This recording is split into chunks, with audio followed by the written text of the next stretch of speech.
Hi everyone! Welcome again to my channel. It's me, Norma Cornejo, guys. And guys, wherever you are, I hope you are all healthy, safe with your loved ones, guys.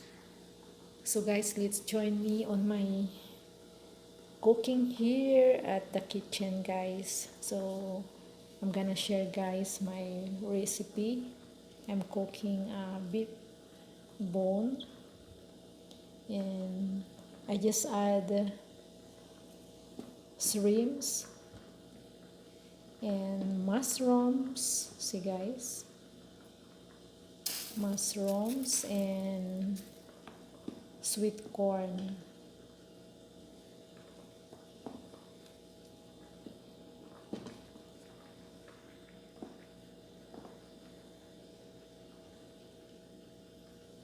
And I'm gonna add okra, guys. And later I'm gonna add also mamacita sinigang sa sampalok.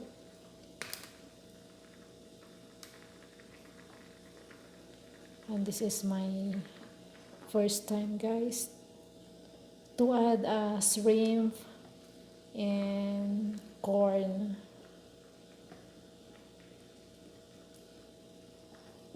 Let's see, guys, the outcome later. And I add seasoning like black pepper, guys, and a little bit salt, sweet paprika, and magic sarap, guys. So I'm waiting to cook this corn,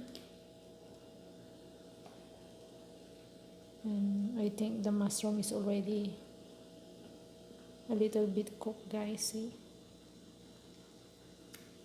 I love the soft of this beef bones. See guys, bone marrow.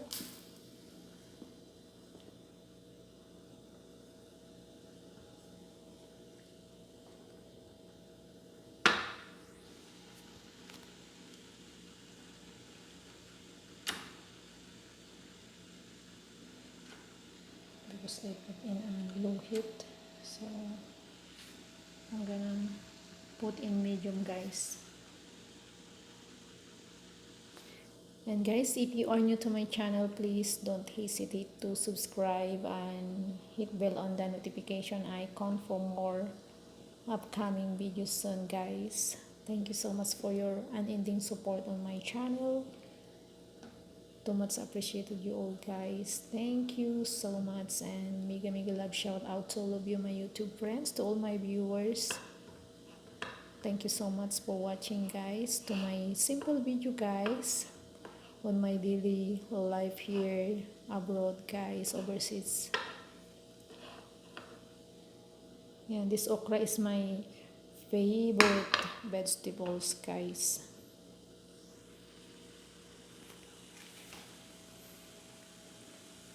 I did not cover already, guys, this casserole.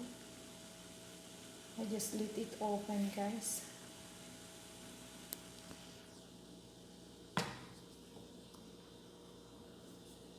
So thank you once again, guys, for joining me here in the kitchen.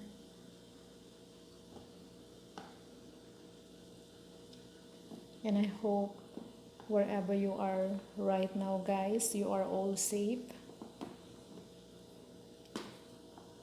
Always be safe, guys, with your loved ones, since pandemic is not yet over, guys. So I will let open this one, guys. I can smell now, guys. So yummy.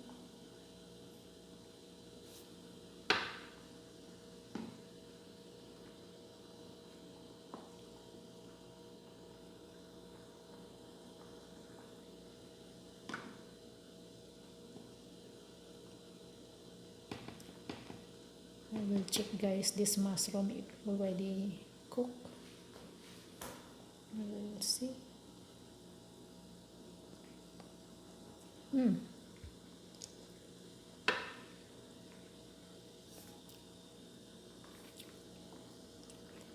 So yummy guys.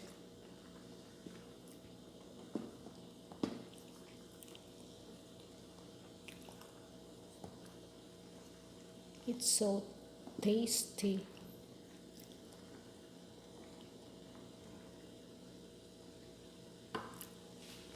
I think I'm gonna add a little bit water guys, because if this corn it takes time to cook this corn guys. So I'm gonna add a little bit water.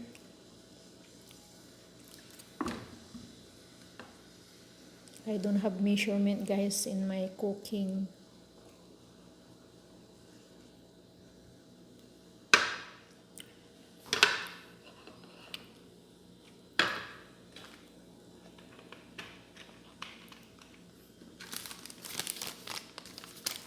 And I'm gonna add a little bit mamacita sinigang sa sampalok, only little guys, so the soup is more tasty. And a little bit sour.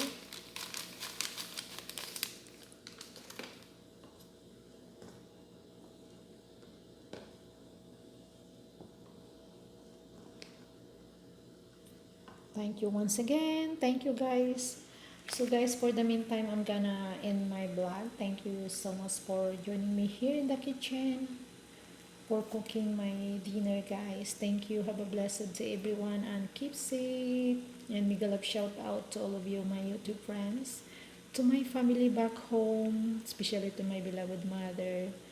I love you and I miss you. Please take good care of yourself always, nanay. And be safe. So guys, thank you so much. Bye for now and hope to see you again soon on my next vlog. Bye guys. Thanks for watching.